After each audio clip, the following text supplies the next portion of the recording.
नमस्कार, मी Indira. Top news मराठीमध्ये आपलं स्वागत. एक नजर स्पीड न्यूजवर.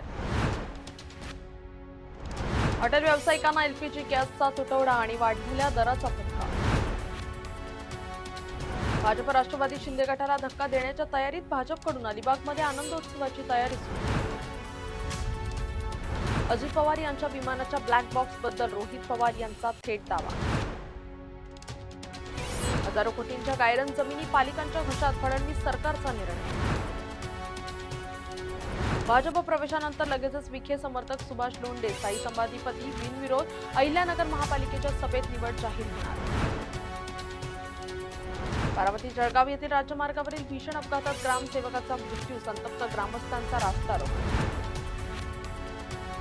पुण्यातील विद्यापीठ चौकाच्या उड्डाणपुलावरून जाताना उडतोय गोंधळ. अर्धवट कामामुळे अपघाताचा धोका. जीवनशैलीच्या आजारांचा तरुणाईला संसर्ग. पुण्यातील 75,000 रुग्णांना उच्च रक्तदाब. 44,000 मधुमेहाच्या विळख्यात.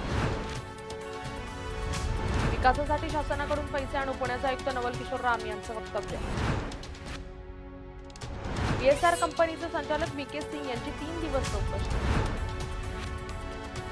अलिबाग येथील जिल्हा रुग्णालयात एचपीव्ही लसीकरण सुरू. 14 ते 15 वयोगटातील मुलींना लसीकरण करण्यासाठी आवाहन.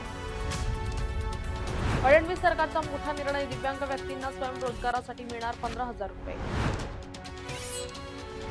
महाराष्ट्र जमीन महसूल सुधारणा विधेयक विधानसभेत एकमताने मंजूर. आधी घरांची दुरुस्ती, नंतरच 2,521 घरांची गिरणी कामगारांसाठी सोडत. उपमुख्यमंत्री एकनाथ शिंदे यांची. बेस्टच्या अपघातांमुळे 58 बस चालक बडतर्फ. 3 चालक निलंबित. टॉप न्यूज मराठीच्या टॉप स्पीड न्यूज मध्ये आता इथेच थांबूया. ताज्या बातम्या आणि घडामोडींसाठी पाहत राहा टॉप न्यूज मराठी. आपला महाराष्ट्र, आपली बातमी. आता जोकासू एसटीपी या अत्याधुनिक जॅपनीज तंत्रज्ञानाने सुसज्ज, quick installation, energy efficient, noiseless blowers, low maintenance या आणि अशा वैशिष्ट्यांनी परिपूर्ण जोकासू एसटीपी तंत्रज्ञान प्रकल्प उभारणीपासून ते विक्री पश्चात समाधानकारक सेवा देणारी, भारताबरोबरच परदेशात देखील प्रकल्पांची यशस्वी उभारणी करणारी company Deccan water treatment private limited.